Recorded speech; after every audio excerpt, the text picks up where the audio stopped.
Tu te rappelles Cat Size? Non.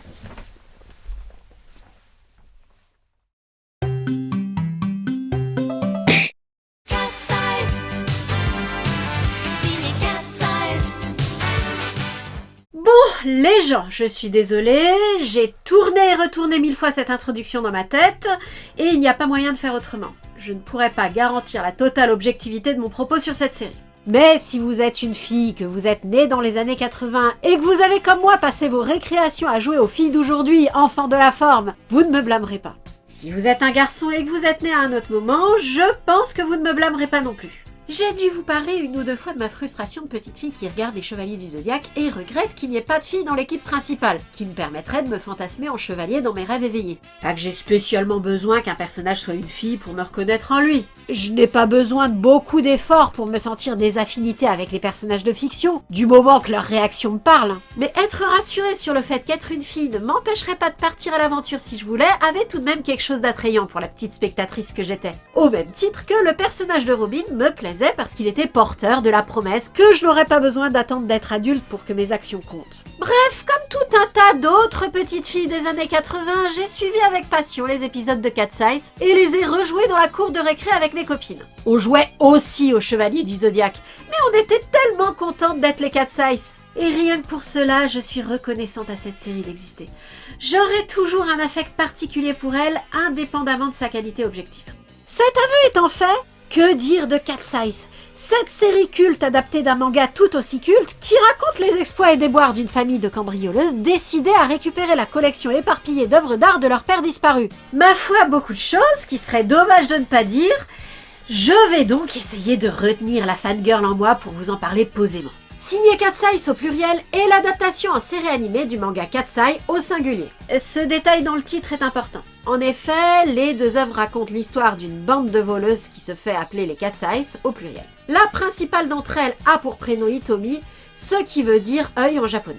Le singulier dans le titre du manga nous fait savoir que l'histoire porte principalement sur ce personnage. En remettant le pluriel et en ajoutant signé dans le titre, la VF du titre nous fait savoir que le focus va être sur toute l'équipe et pas sur un personnage en particulier. Cat Size est un manga de Tsukasa Ojo, aussi connu pour être l'auteur de City Hunter, adapté en série animée sous le titre VF de Nicky Larson. Vous vous rappelez ce que je disais à propos du fait que si un auteur est très connu pour deux œuvres en particulier, il y a toujours l'œuvre que tout le monde aime et l'œuvre que j'aime moi? Je n'ai pas lu City Hunter au contraire de Cat Size. Le manga est peut-être très bien. Mais la série Nicky Larson, très sincèrement, elle m'a pas du tout convaincue quand j'étais petite, et du peu que j'ai revu adulte, elle me convainc pas plus maintenant. Je ne pense pas que j'avais conscience durant mon enfance que ces deux séries avaient une parenté, mais le fait d'y repenser une fois adulte en ayant cette notion en tête me fait comprendre que non, ma préférence pour Cat Size ne tient pas uniquement au fait que cette série met en scène des personnages féminins proactifs. Il y a tout un tas d'autres ingrédients qui font mouche sur moi, tandis que ceux de Nicky Larson me glissent dessus comme l'eau sur la plume d'un canard. Bref, il n'est pas exclu que je change d'avis un jour, il faut pas dire Fontaine, je ne boirai pas de ton eau, mais a priori, il n'est pas dans mes projets de chroniquer Nicky Larson. Pour l'heure, il faudra vous contenter de Cat Size. Pas que la série Cat Size soit parfaite. Quoique, tout est relatif. La série Cat Size est peut-être pas parfaite, mais elle réussit parfaitement à être ce qu'elle cherche à être. Elle ne cherche pas à être une série hautement cérébrale avec des éléments de background hyper maîtrisés, une cohérence à toute épreuve, un fil rouge suivi avec une issue satisfaisante et des personnages supérieurement intelligents qui nous impressionnent par leur stratégie et leur ruse. Non, elle cherche à être une série très fun avec un côté touchant, à exploiter au maximum sa formule, et elle remplit parfaitement cet objectif. Détaillons la formule en question. Tokyo 1984. Au sein de la BRB, l'inspecteur Quentin Chapuis... Ok, on va encore devoir commencer par parler de la VF. Oh, rassurez-vous, je vais pas râler comme dans Wingman. Ok, on a parfois quelques aberrations de traduction, comme des moments où des personnages évoquent en VF des informations qu'ils sont pas censés connaître à ce stade de l'intrigue et qui ne sont évoquées ni de près ni de loin en VO. Je vais tout contrôler très soigneusement dans les parages environnants, mais je pense que les accès sont très faciles à surveiller. Demain, c'est le jour anniversaire de la mort de leur père. Mais cette VF n'est certainement pas la pire qui m'ait été donnée de voir, et comme vous verrez dans une prochaine vidéo, pas la pire qui m'ait été donnée de voir cette année. Pour autant, il y a quand même pas mal de choses à en dire. Pour commencer, on constatera que les noms et prénoms des personnages, les noms des villes où se passe l'action, et même le nom de la brigade de police qui poursuit nos héroïnes cambrioleuses, ont été remplacés en VF par des noms français. Le terme BRB, Brigade de répression du banditisme, est le nom d'une brigade de la police nationale française. Quand nos héroïnes vont à la mer, Yokohama devient Cannes. La tour de Tokyo devient la tour Eiffel, ni vu ni connu. Quant aux noms et prénoms, c'est un sujet à soi tout seul. À vue de nez, l'objectif de cette francisation à outrance serait de dissimuler aux petits spectateurs français que l'action se passe au Japon, mais je suis pas complètement sûre. Déjà parce que visuellement c'est assez difficile à dissimuler, les mafiosi affrontés par nos héroïnes étant tous de vieux patriarches en kimono habitant de grandes maisons traditionnelles avec des jardins japonais typiques. Mais surtout à cause des noms choisis pour les personnages. Je vous dis que c'est un sujet à soi tout seul. On aimerait que tu donnes un rôle à Javotte Fougnac. Quoi? Et je me suis laissé dire, mademoiselle McNush, que votre collection est évaluée à plus de 20 millions de dollars. Ce sympathique gentleman est donc Isidore qu'à tout prix. Désirez belle dame à vous ordre, mesdames, et pour vous servir. Je m'appelle Tamara mais à la voile. Personne ne s'appelle comme ça dans la vraie vie. Bon, ok, je sais qu'il y a des gens qui s'appellent comme ça dans la vraie vie, condoléances à eux pour les journées pourries qu'ils ont passées à l'école. Mais dans la vraie vie, il n'y a jamais autant de personnes s'appelant comme ça rassemblées au même endroit en même temps, c'est statistiquement impossible. Chacun de ces noms pris individuellement passerait sans doute tout à fait inaperçu si on y était confronté au quotidien. C'est la juxtaposition de toutes ces sonorités incongrues, de toutes ces homophonies approximatives avec des mots existants qui campent une ambiance particulière. L'univers VF de Cat's Eyes ne contient que des noms dans ce style ou presque. Les noms de la VO qui ne sont pas japonais sont gardés tels quels, mais les noms japonais, ils ne sont pas francisés, ils sont franchouillardisés. On voudrait imiter une émission radiophonique des années 50, on ne s'y prendrait pas autrement. Et moi, nous vous remercions, signé Furax. Je disais ça pour rire, mais à peine en fait. La VF ne se contente pas de cumuler les noms à coucher dehors, elle s'en donne à cœur joie avec les accents.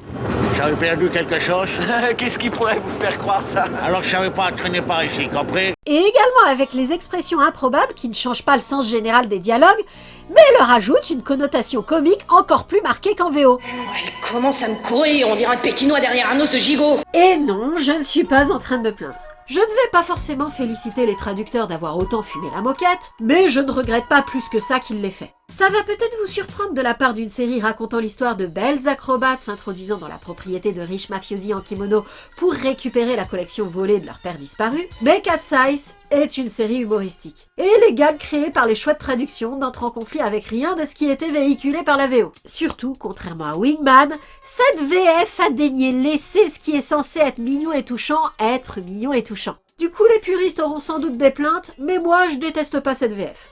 Je dirais seulement qu'elle est un peu particulière et qu'il faut l'accepter. Parenthèse terminée. Maintenant, parlons vraiment du scénario. Tokyo, 1984.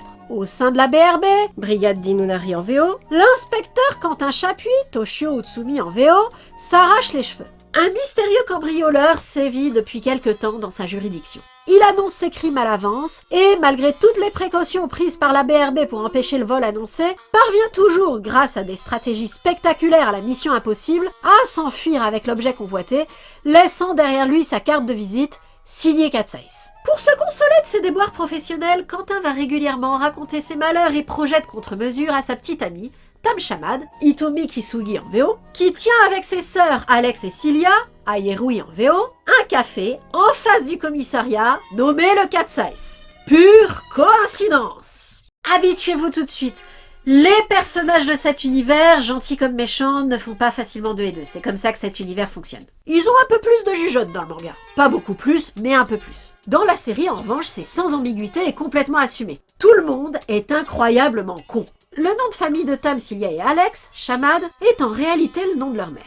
Je suppose, au final c'est jamais dit. Elles sont en fait les filles d'un dénommé Heinz. Pas celui-là, artiste peintre prodige et riche collectionneur qui a disparu depuis 15 ans au même moment que sa collection a été volée puis revendue au marché noir un peu partout. Les cambriolages spectaculaires organisés par les trois sœurs ont un triple objectif. Premièrement, récupérer leur héritage malhonnêtement acquis par les propriétaires actuels. Deuxièmement, rassembler les œuvres de leur père pour les examiner afin de trouver, en les étudiant, un indice sur la raison de sa disparition et l'endroit où il pourrait se cacher. Troisièmement, faire en sorte qu'on parle suffisamment de leur haut fait dans la presse pour que leur père devine que ses filles sont à sa recherche. Les sœurs Chamad ont visiblement ce projet depuis un moment. Ce n'est jamais précisé dans les dialogues, mais il est clair que leurs exceptionnelles compétences physiques et mentales sont le résultat d'un entraînement de plusieurs années. Un entraînement similaire à celui que s'est imposé Batman depuis ses 8 ans. Dans tous les cas, le plan était vraisemblablement en gestation à l'époque où Tam était au lycée. C'est malheureusement à ce moment-là que son grand amour, Quentin, lui a annoncé son intention d'entrer dans la police au lieu de devenir photographe comme c'était initialement son projet. Complètement dépité par ce choix et persuadé du bien fondé de sa cause, Tam n'a aucun scrupule à utiliser son statut de petit ami d'un inspecteur de police pour obtenir les informations nécessaires à l'organisation de ses méfaits, voire pour s'infiltrer sur le lieu du crime afin de criminer en toute sécurité sous l'œil attendri de son cher et tante qui n'y voit goutte. Ces deux sœurs, tout aussi peu scrupuleuses qu'elles, exploitent et trompent leur futur beau-frère avec tout autant d'enthousiasme. Il semble très important pour toutes les trois de se consacrer à cette tâche en famille et de ne pas laisser deux d'entre elles s'occuper de la mission pour avoir une vie privée épanouie. Techniquement, il serait sans doute possible de décharger Tam de son rôle dans la récupération de la collection de Heinz, mais celle-ci s'y refuse. On voit que le jour où Cilia a un dilemme similaire, elle fait le même choix. Et si Alex ne vit pas très bien la fois où elle se retrouve dans cette situation, c'est parce qu'il est clair qu'elle se sent tenue de réagir pareil. Cette situation, à force de durer des années, a fini par faire partie du quotidien des trois jeunes femmes à tel point qu'elles le ressentent comme quelque chose de tout à fait normal. Dans ce contexte, bon an mal an, Tam et Quentin, comme les jeunes adultes qu'ils sont, se consacrent pleinement à cette aventure extraordinaire et passionnante qu'est l'entretien d'une relation amoureuse durable. Contrairement à ce à quoi on pourrait s'attendre, le plus grand obstacle au déroulement de ce projet, ce sont pas les activités secrètes de la demoiselle. Non, comme dans n'importe quel couple, le plus grand obstacle, c'est les travers de leurs caractères respectifs. Tam est intransigeante, susceptible, jalouse, d'une honnêteté relative, ce qui n'est guère surprenant pour une voleuse, et ne sait pas toujours correctement gérer ses émotions ni les exprimer. Quentin, lui, est tellement coincé qu'au bout de plusieurs années de relation, il n'a jamais daigné embrasser Tam, à peine lui tenir la main, alors ne parlons pas de coucher avec elle. Et ce n'est pas faute de tentatives de la part de la demoiselle. Le fait que son travail de policier lui laisse peu de temps libre à consacrer à son couple est loin d'arranger les choses. Ces tensions quotidiennes ne sont pas en soi un véritable danger pour leur amour. Ils comptent trop l'un pour l'autre pour se laisser séparer par si peu. Mais leur quotidien ensemble tient plus du torrent bourré de rapides et de chutes d'eau que du long fleuve tranquille. Autant dire que pour Tam, même si c'est pas l'objectif premier, voir Quentin lui courir après toutes les nuits pour l'arrêter est excitant, séduisant, et elle prend à ce jeu bien plus de plaisir qu'elle n'en devrait. Ignorant le jeu amoureux dans lequel il est embarqué, et afin de se motiver dans son travail, Quentin s'est promis de n'épouser Tam que lorsqu'il aurait enfin réussi à arrêter Cat's-Eyes. La manière dont la mystérieuse cambrioleuse nargue la police depuis si longtemps le vexe profondément. Au fil des épisodes, cette vexation devient obsession, et après que la police ait admis qu'il s'agissait d'une bande de femmes et non d'hommes comme initialement supposé, cette obsession devient attirance. Il reste décidé à mettre Cat's-Eyes sous les verrous et est très amoureux de sa fiancée, mais il ne peut pas s'empêcher d'être de plus en plus sensible au charme de la Cat's-Eyes principale, car il a repéré qu'il y en avait une principale, dont, malgré le fait qu'elle ne mette jamais de masque pour effectuer ses cambriolages, il n'a jamais pu voir le visage, vu qu'à chaque fois qu'il la croise, c'est dans le noir, ou alors qu'elle s'enfuit, ne le laissant apercevoir que son dos. Malgré l'ambivalence des sentiments que lui inspire cette attirance, Tam, loin d'être dépitée du fait que Quentin la trompe avec elle-même, retire une grande satisfaction de constater que son alter ego attire Quentin tout autant que les autres éléments de sa personnalité.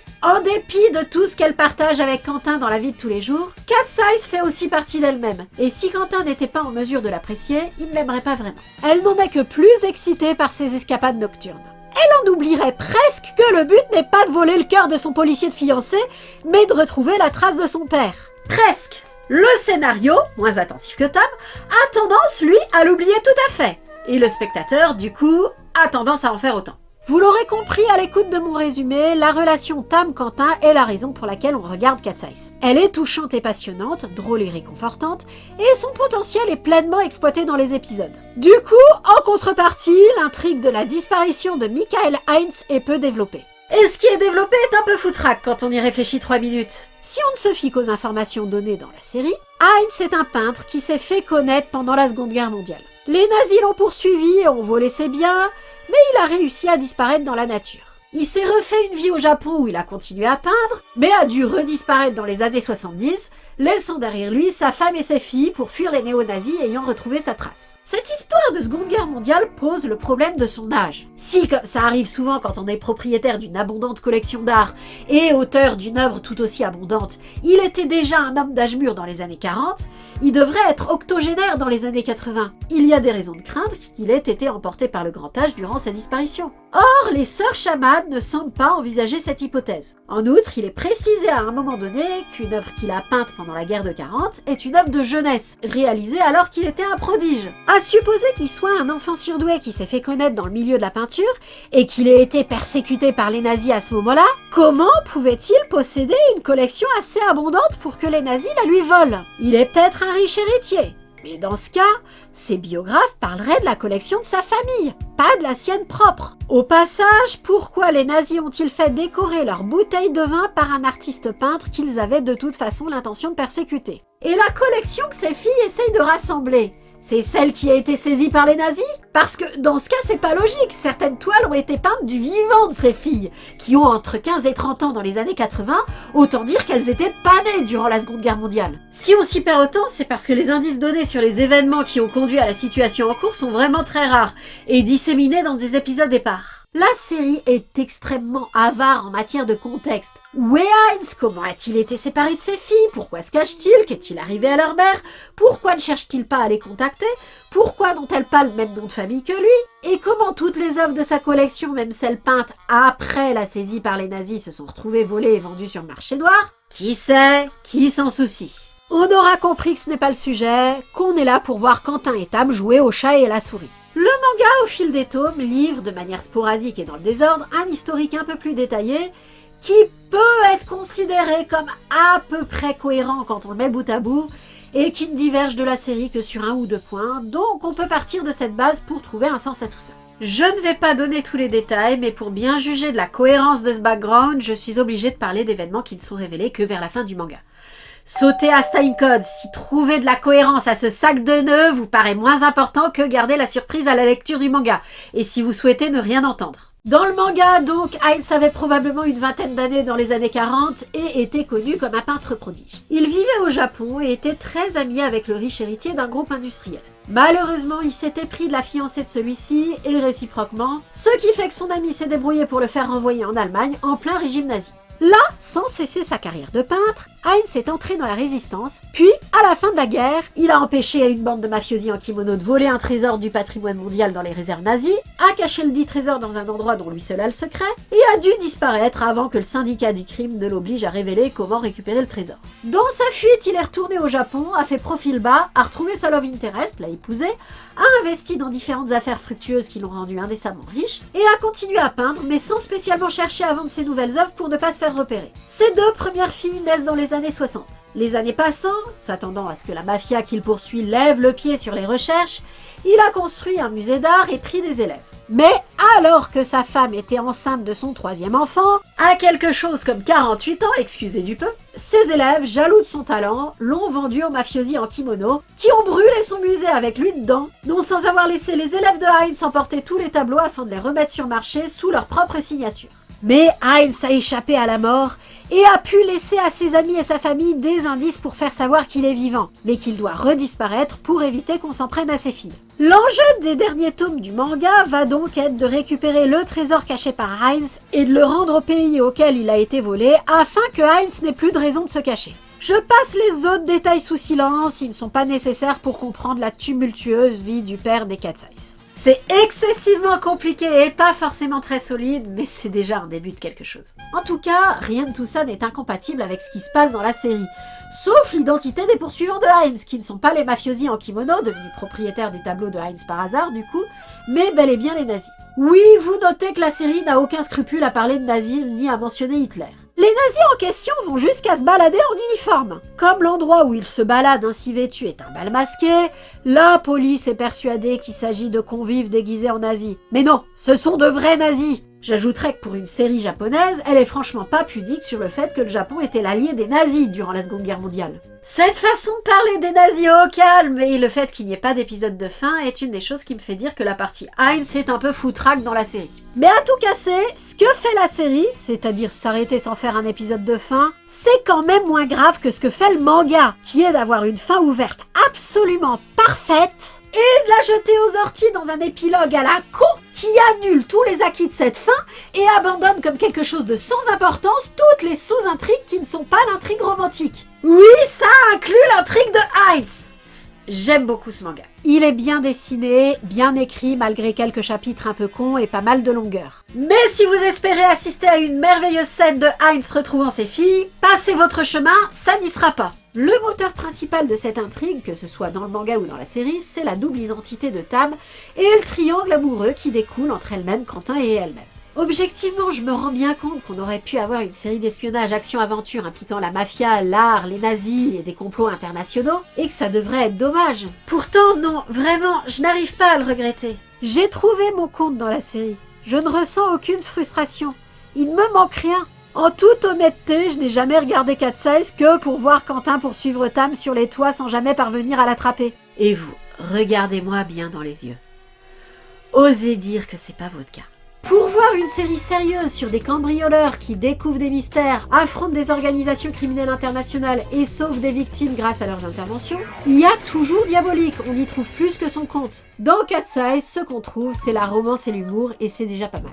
Alors, parlons de la romance. Vous me connaissez assez maintenant pour savoir que je déteste les triangles amoureux dans la fiction. Mention particulière à ceux qui sont introduits tardivement dans l'intrigue, de manière à empêcher artificiellement les deux qui sortent ensemble depuis quelques épisodes de sortir ensemble. J'aurais sans doute plus d'indulgence pour les triangles amoureux dont les 3 protagonistes sont introduits dès le départ, et encore il faut que ce soit bien réalisé. On peut aussi s'en sortir si le but de ce triangle amoureux n'est pas de montrer un laissé-pour-compte souffrir de la jalousie, mais de démontrer combien celui qui hésite résiste vaillamment à la tentation, prouvant par là combien ses sentiments sont authentiques. Mais j'aurais du mal à m'intéresser à une intrigue amoureuse dans laquelle je sais qu'un cœur sera brisé en bout de course. Faire des 2 pointes d'un triangle amoureux une seule et même personne, de manière à ce qu'il y ait dans tous les cas aucun laissé pour compte, histoire de piéger Chucky pour l'obliger à s'intéresser à un triangle amoureux, c'était tout simple, mais fallait y penser.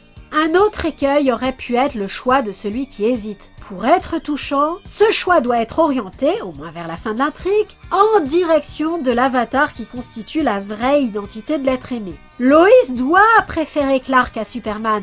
Catwoman doit préférer Batman à Bruce Wayne. Et c'est là que réside la particularité de Cat Size, la série animée. Car aucun des 2 visages de Tam n'est plus vrai que l'autre. Elle est, de manière équivalente et parfaitement équilibrée, Tam tout autant que Cat Size. Je pourrais difficilement citer une fiction qui retranscrit cette ambivalence de manière aussi parfaite. Plus exactement, Tam est Tam parce qu'elle est Cat Size, et elle est Cat Size parce qu'elle est Tam. Le fait que dans cet univers les gens soient durs de la comprenette fait que les sœurs chamanes n'ont quasiment jamais à jouer un rôle. Bien qu'elles mentent sur leur motivation ou leur réaction quand elles sont en présence de policiers, elles n'ont pas besoin d'altérer leur personnalité pour ça. Elles ont beau se déguiser occasionnellement et incarner des mannequins, des indiques, des vieilles dames ou Mathias de Lucie l'amour et rock'n'roll, elles jouent la plupart du temps leur propre rôle, quel que soit leur costume. D'ailleurs, elles ne se masquent pas quand elles vont sur le terrain, ce qui n'est pas très malin, soit dit en passant. Je sais que je me plaignais de l'absence de femmes dans les Chevaliers du Zodiaque et du fait que les personnages féminins doivent porter un masque pour, Dixit China, camoufler leur féminité, mais les Cat Size, pour le coup, ce serait tout à fait pertinent de leur part de porter des masques pour camoufler leur féminité. Ça rendrait leur identité plus difficile à déterminer.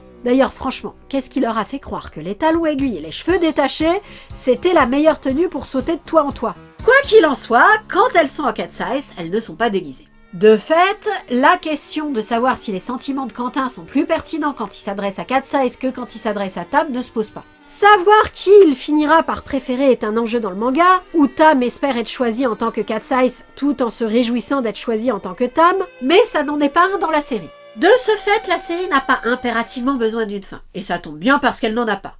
Et chose très surprenante, ça ne frustre pas. Je pense que cette frustration est empêchée par l'autre composante principale de la série, l'humour.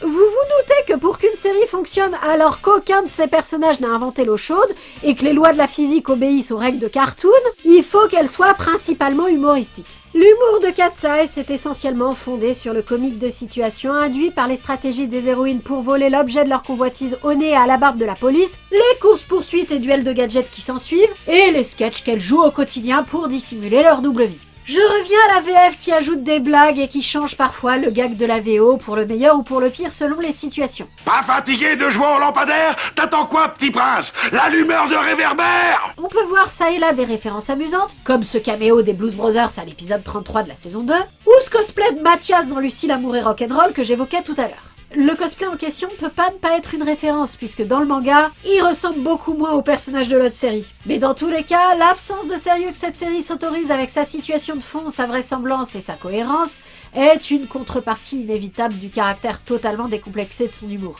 Et la surenchère dans laquelle partent les épisodes fait toujours mouche. C'est pourquoi ce manque de sérieux que je me suis efforcé jusqu'à présent de reconnaître comme un tort objectif, je ne parviens pas vraiment à le considérer comme un défaut de cette série. C'est l'ingrédient qui permet cette surenchère et constitue l'expérience de visionnage unique et inoubliable qu'est Cat's Eyes. Les épisodes de la seconde moitié de la série sont peut-être un peu moins inspirés que ceux du début, où la plupart des épisodes sont adaptés de chapitres du manga. Dans les scénarios inédits des épisodes tardifs, on franchit parfois le cap du drôle pour tomber dans le what the fuck. Cependant, il continue jusqu'au bout à y avoir ce côté impertinent et amusant qui fait tout l'intérêt de Cat's Eyes. À l'instar de Princesse Saphir, Cat's Eyes a renoncé au fil rouge contenu dans le manga pour être une série pas à suivre avec des épisodes autonomes les uns par rapport aux autres. C'est s'éloigner de l'œuvre d'origine bien moins que ne fait la série Princesse Saphir par rapport au manga Princesse Saphir. Ça vous surprendra sans doute d'après mon résumé de l'histoire de Heinz, mais dans la plupart des tomes, Cat's Eyes n'est pas une histoire à suivre. Son fil rouge et la plupart des éléments que je vous ai racontés sur Heinz sont introduits et développés à partir du tome 12. La série fait 15 tomes.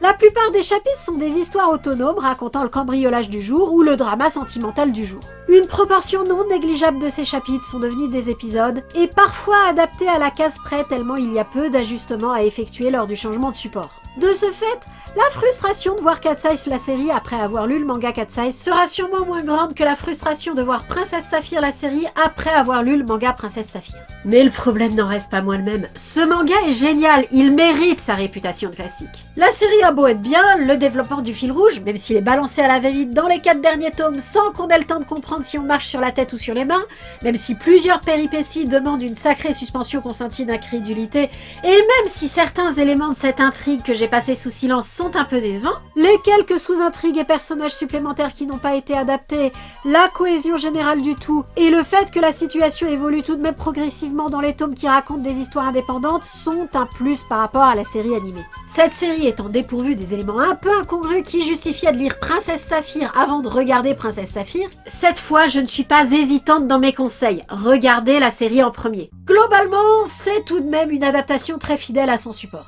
Comme je disais, on a renoncé à certains personnages secondaires et à certaines sous-intrigues les impliquant, c'est parfois dommage, parfois moins, mais les scénarios des épisodes, comme je disais, sont la plupart du temps inspirés des scénarios des chapitres du manga.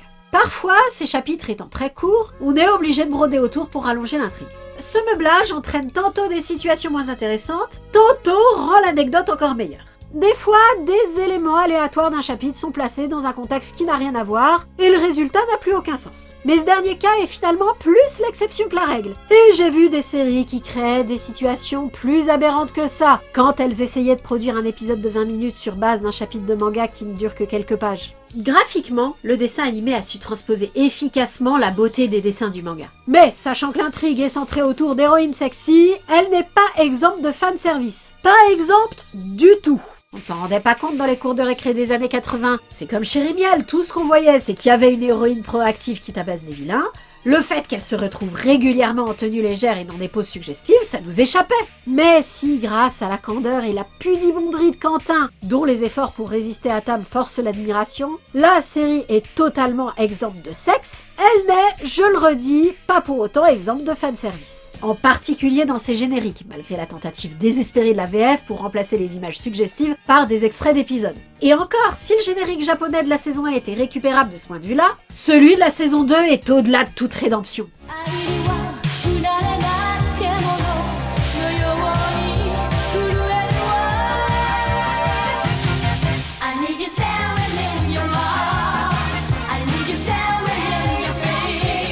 En parlant de générique, je suis la seule à préférer le générique VF ? Je demande sincèrement parce que je veux bien croire que c'est la nostalgie qui parle, mais vraiment, la chanson de la VF me semble avoir bien plus de caractère. Je sais que fille d'aujourd'hui, enfant de la forme, ça veut rien dire, mais l'opening VO, Mysterious Girl, il m'a pas l'air d'avoir le dynamisme, l'impertinence, le punch que mérite cette série. Et alors, je ne parle pas de l'ending. Okay, girls, I'll work that body.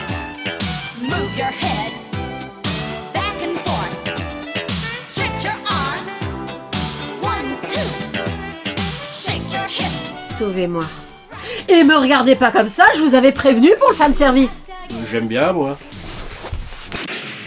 Sur Wikipédia, le manga Katsai est classé dans la catégorie shonen. Sa cible est le jeune garçon. Mais les personnages y sont si bien développés que malgré quelques aberrations sur la psychologie des femmes et ce qui les séduit, qui prouvent bien que le manga a été écrit par un homme, ce manga et la série qui en a découlé a séduit les petites filles des années 80. Le personnage principal n'est pas Quentin mais Tam, et c'est au charisme de Tam que la série doit son succès. Je ne prétends pas être dans la tête des traducteurs, mais je suppose que Tam est censé être le diminutif de Tamara. La VF le sous-entend dans un épisode. Elle est belle, sexy, performante, à l'esprit aventureux et espiègle. Son charme ne lui vient pas de sa douceur et de sa bonté, car elle ne brille pas spécialement par sa douceur et sa bonté. Au contraire, elle a un tempérament de feu et monte très vite sur ses grands chevaux. Elle a ses côtés immatures. Le manga précise qu'elle a 23 ans. C'est sans doute parce qu'elle est consciente de ce travers de sa personnalité qu'elle est séduite par la profonde gentillesse de Quentin. Elle aime également sa détermination quand il la poursuit. Elle aime profiter de la vie, sortir en boîte, voudrait que son fiancé soit plus démonstratif avec elle, plus entreprenant, et aussi qu'il soit plus idéal, qu'il la rende fière d'être à son bras. Elle aime bien passer ses humeurs sur lui quand il triomphe parce que Katsai a essuyé un échec. Mais elle tient à lui plus que tout au monde. Elle est prête à prendre tous les risques pour lui éviter des ennuis. Et la seule chose qu'elle ne ferait pas pour lui, c'est abandonner ses sœurs dans la quête des tableaux de leur père. Comme dit initialement, il est vraisemblable qu'elle s'entraîne à développer ses compétences depuis des années. En tout cas, c'est une véritable athlète, aussi bien capable de faire des acrobaties que se battre contre des hommes 2 fois plus grands qu'elle, le tout en talons aiguilles, excusez du peu. Bon ok, pas plus de commentaires sur les talons aiguilles. Wonder Woman a réglé la question depuis des années. Un épisode précise qu'elle est la plus douée de sa fratrie, tant sur le plan physique que sur le plan mental. On est obligé de croire la série sur parole, même si on n'a pas spécialement de raison de le penser. À vrai dire, ça ressemble à un prétexte trouvé pour régler la contradiction apparente entre le fait que Katsai soit le nom collectif de la bande et le fait que les personnages l'emploient plutôt comme l'identité secrète personnelle de Tam. Il est indéniable que c'est toujours elle qui va sur le terrain quand il faut que l'opération soit effectuée par une personne seule. C'est une nécessité scénaristique, vu qu'il faut que ce soit elle que Quentin poursuive, mais ça ne se justifie que si, en effet, elle est la plus apte à rester calme et concentrée sur le terrain, et à prendre des décisions pertinentes en 1 nanoseconde pour s'échapper. Mais à l'instar d'Auto-Rocket, qu'on ne voit jamais faire des choses que sa sœur Regine pourrait pas faire à sa place, on ne voit jamais Tam faire des choses dont sa sœur aînée n'est pas capable. Cilia, c'est un vrai prénom, il vient de Célare qui veut dire aveugle en latin. Cilia donc, l'aînée de la fratrie, est le cerveau de la bande. Divers indices temporels laissés dans le manga permettent de déterminer qu'elle a une trentaine d'années et qu'elle a élevé ses 2 sœurs à la mort de leur mère, disparue alors que Cilia était déjà adulte mais ses sœurs encore enfants. Elle a donc un rapport d'autorité non contesté sur elle. Je vous répète qu'il faut faire très attention. À vous ordres, chef! C'est elle qui établit les plans et prend des décisions pour le trio. Ses sœurs n'ont jamais l'idée de se rebeller contre ses ordres, même quand elle leur impose des choix qu'elle désapprouve. Elles font juste une confiance aveugle à ses choix, et cette confiance n'est pas mal placée car Cilia a le scénario de son côté, elle ne se trompe jamais. Elle intervient parfois dans la trick sitcom pour proférer les paroles sages et de bon sens qui permettront aux protagonistes de se calmer et régler leurs problèmes. Étant la plus âgée, elle est celle qui a le plus de souvenirs de Heinz et de sa collection. Elle est également celle qui ressemble le plus à leur mère, jamais évoquée dans la série. Probablement morte de cause naturelle, car sinon ce serait précisé. Mais si on la voit de temps en temps exprimer de la nostalgie, voire une légère émotion, elle est extrêmement stoïque et contrairement à Tam, reste toujours impassible. Cependant comme Tam, c'est loin d'être une personne idéale. Sous ses dehors d'aînée sage et bonne conseillère, c'est une grande manipulatrice. Ce qui est une caractéristique nécessaire pour être une bonne cambrioleuse. Ce qui est peut-être un peu moins nécessaire, c'est qu'elle n'hésite pas à utiliser ses capacités de manipulation sur ses sœurs, qui lui sont, comme je disais, complètement dévouées, et dont elle pourrait sans doute obtenir ce qu'elle veut sans avoir à tricher. Elle n'hésite par ailleurs pas non plus à se servir d'elle comme appât pour défaire ses ennemis. En outre, elle a une vaste connaissance pharmacologique dont elle se sert un peu pour soigner, mais aussi pour droguer ses victimes. Là encore, elle n'hésite pas à se servir de ses connaissances sur ses sœurs pour leur imposer de rester à la maison quand elle l'a décidé. Comme je disais, il n'y a pas vraiment de raison de penser qu'elle est moins compétente que Tam sur le terrain. Cependant, son statut de stratège du groupe justifie qu'elle endosse le rôle de l'opérateur qui supervise l'action depuis la base arrière et qu'elle n'aille pas sur le terrain, laissant ses sœurs être les jambes là où elle est la tête. Alexia, dite Alex, Et cette fois, la VF est bien explicite à ce sujet, est la plus jeune. Elle a 14 ans au début de la série, 15 à la fin, contre 16 au début du manga et 18 à la fin. Heinz a dû fuir le foyer alors que sa femme était enceinte d'Alex, et avant de disparaître tout à fait, il a eu le temps de lui envoyer un message pour lui dire d'appeler l'enfant Alex pour symboliser l'amour qu'il a pour sa famille. Non, ça n'a aucun sens en VF. Elle s'appelle Ai en VO, ce qui veut dire amour. Mais les traducteurs n'ont pas vu la série en entier avant de faire leur choix de francisation, et du coup, ils n'ont pas anticipé cette histoire de prénom. De toute façon, appeler une adolescente aimée dans les années 80, ça aurait permis de donner du sens à ce passage, mais ça aurait peut-être fait un peu bizarre. Alex étant la plus jeune, et bien évidemment la plus irréfléchie, la plus taquine, la moins scrupuleuse, ce qui vu le peu de scrupules qu'ont déjà ses sœurs en dit long, et la plus agitée. Elle est également la plus joyeuse vu qu'elle n'a pas encore de soucis d'adulte comme devoir élever 2 sœurs ou gérer une relation amoureuse sur le long terme avec un fiancé très occupé. Comme ses sœurs, elle est athlétique et pleine de bons réflexes. Mais elle a un talent supplémentaire.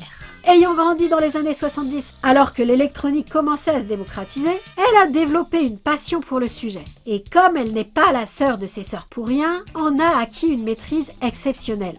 Bref, c'est le Donatello de sa fratrie. Entendez par là qu'elle passe son temps à bricoler des gadgets de James Bond aux effets les plus improbables et qu'elle peut résoudre à peu près toutes les situations avec ses bricolages. Ta gueule, c'est technologique! N'ayant pas connu son père, elle est la plus avide d'informations sur lui et la plus émue quand un indice sur ce qu'il est devenu jaillit. Compte tenu de leur mode opératoire et de la manière dont elles exploitent leur relation avec Quentin, on ne peut pas vraiment dire que les Katsai sont des scrupules. Elles ne sont pas pour autant dépourvues de sens moral. Si dans le manga il leur arrive de voler des objets qui ne sont pas de la collection Heinz pour détourner l'attention, la série met un point d'honneur à préciser qu'elles ne veulent que les objets qui font partie de leur héritage. Ceux-ci leur ayant été volés, les victimes n'ont pas acquis ces objets de manière régulière, donc ce qu'elles font est un juste retour des choses. Elles ne tuent pas pour parvenir à leur fin, et dans la mesure du possible, ne nuisent qu'à des propriétaires véreux et criminels. Dans leur quête, elles ne sont pas seules. Elles reçoivent régulièrement l'aide d'un homme d'âge mûr, Monsieur Durieux, Nagaishi en VO, qui leur fournit les informations et le matériel nécessaire à leurs opérations. La seule chose qu'on sait de lui dans la série, c'est qu'il a connu Heinz, était très proche de lui, et dispose visiblement de ressources financières infinies qu'il n'est que trop heureux de mettre à la disposition des Katsai. Le manga nous apprend qu'en fait, c'est la fusion d'Alfred et de Lucius Fox. C'est lui qui gère les multiples entreprises léguées par Heinz à ses filles, pendant qu'elles font semblant de gérer un café en face du commissariat, qu'elles ferment tout le temps pour aller cambrioler, et dans lequel du coup elles ont assez peu de clients réguliers. Il est plus ou moins leur parrain, les a connus enfants, et est très attaché à elles en plus d'être attaché à leur père. En dépit de son allure de colonel Sanders et de ses expressions faciales plus que suspectes, il n'y aura aucune révélation fracassante comme quoi c'était le grand méchant tout du long. Ni dans la série, qui n'a de toute façon pas de fin, ni dans le manga, où la révélation finale est autre chose.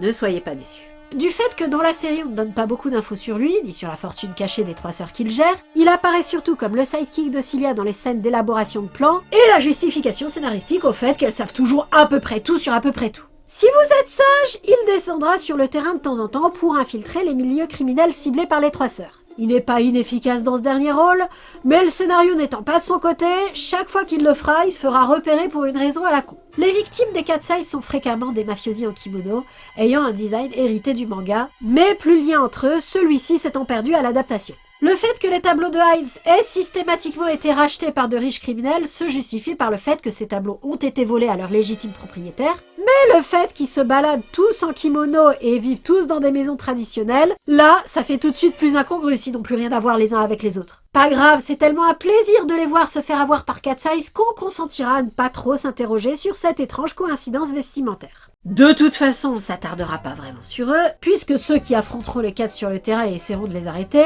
c'est la brigade des ramassis de baltringues, je veux dire la brigade de répression du banditisme, à laquelle appartient Quentin, et qui organise les opérations de surveillance des œuvres et prévention des cambriolages avec toute l'obstination et les moyens matériels nécessaires, sous la houlette de l'impétueux commissaire Bruno. Ne parlons pas de Bruno, non. Mais si, parlons-en. Son nom est Cachot en VO, mais franchement, Bruno lui va mieux. À l'instar de tous les policiers de cette série, Bruno est loin d'être une lumière. Par contre, il est très angoissé par l'impact que le succès de Cat's Eyes peut avoir sur sa carrière. Non sans raison, lui et son équipe se font effectivement rétrograder dans un épisode, et les Cat's Eyes sont obligés de lui organiser un succès pour leur permettre de réintégrer leurs fonctions. Il faut dire que les moyens déployés vainement pour arrêter le trio de cambrioleuses doivent coûter cher à l'État à la longue. C'est sûrement parce qu'elles mettent en danger l'économie du pays qu'elles ont été qualifiées d'ennemis publics numéro 1 malgré le fait de n'avoir jamais tué personne. À moins que ce soit juste les premières à avoir été numérotées, puisque dans les dossiers de la BRB, les criminels récidivistes ont des numéros dont les personnages se servent pour parler d'eux. Ce salaud de 107. 107, c'est quoi?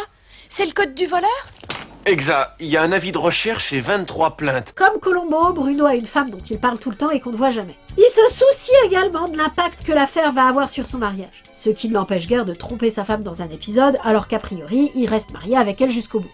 Je veux voir ce type ridiculisé par Cat's Eyes. Le personnage de la série n'est pas très positif. Il n'apparaît dans le cadre que pour gueuler sur Quentin, jeter des regards concupiscents à la jante féminine, et se faire avoir en beauté, comme la plupart de ses autres collègues, par les Russes de Cat's Eyes. Comme on est dans une série comique, il peut envisager de sacrifier un de ses hommes pour ne pas avoir à payer de rançon aux preneurs d'otages, enfin, surtout si l'homme en question c'est Quentin. Dans le manga, il a plus d'affection pour le jeune homme, qu'il a pris sous son aile à son entrée dans la police, étant ami avec la grand-mère de celui-ci. Il dissimule son affection sous une attitude bourrue, mais il est réellement soulagé chaque fois que Quentin renonce à quitter son équipe pour un changement de carrière.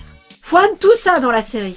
Bruno n'aime pas Quentin. C'est sans ambiguïté, et assez injuste parce que Quentin se soucie tout à fait de lui les jours où il n'a pas le moral. L'adaptation a donc retiré un peu de relief au personnage pour en faire un ressort scénaristique purement comique qui crie et s'agite avec impuissance devant la victoire des héroïnes. S'il y a une chose qui pâtit vraiment de ses échecs contre Cat's Eyes, c'est sa santé mentale. La nervosité lui donne des hallucinations. Il finit par voir des mouches partout. La VF a essayé de faire passer ça à la trappe, mais en VO, la référence aux mouches est évoquée plusieurs fois. Sans doute à cause de cette santé vacillante, chaque fois que Quentin est sur une bonne piste, il l'envoie paître en le qualifiant d'imbécile. Si un autre de ses subalternes se trouve sur le chemin de la vérité, il sera plus diplomate avec, mais ne l'écoutera pas non plus. Et c'est le grand drame de la seule personne de son équipe et de cet univers à avoir dessous du jote, Odile Asaya, Mitsuko Asatani en VO. Seule femme dans un milieu professionnel de macho, peu séduisante à cause de sa myopie qui l'oblige à porter de grosses lunettes empêchant de remarquer la beauté de son visage et de son carriérisme qui l'a obligé à développer un caractère froid et agressif, Asaya est le clown blanc de la BRB. Elle est la seule à relever que c'est quand même un peu curieux que le café des Sœurs Chamad s'appelle le Cat's Eyes, que les Sœurs Chamad sont toujours curieusement en vacances dans le coin où les Cat's Eyes ont annoncé qu'elle frapperait prochainement, et que la belle cambrioleuse, lors de ses escapades, a encore sur elle des relents du parfum préféré de Tab, très commodément appelé vol de nuit. Et personne ne l'écoute. Le gag dure quelques épisodes et s'épuise assez vite, ce qui fait qu'Asaya est au final plutôt sous-utilisée par la série, et se retrouvera surtout, vers la fin, reléguée au rôle d'arrière-plan. J'ai pas grand chose à dire, mais j'ai eu le mot de la fin. Consciente, sans pouvoir le prouver, du rôle de Quentin dans le succès de Cat's Eyes, elle a pour lui une inimitié non feinte et réciproque. Ce n'est pas la vérité fausse numéro 2, pas dans la série. Dans le manga, elle est amoureuse de Quentin et du coup doute de ses intuitions concernant Tab, les dites intuitions pouvant lui avoir été inspirées par la jalousie qu'elle éprouve pour cette dernière. Ça permet de justifier que malgré les indices évidents et son intelligence, elle ne soit pas plus insistante pour prouver que Cat's Eyes est âme. Elle est également moins sûre d'elle que dans la série, son choix de faire carrière la faisant rejeter par les hommes et la complexant beaucoup.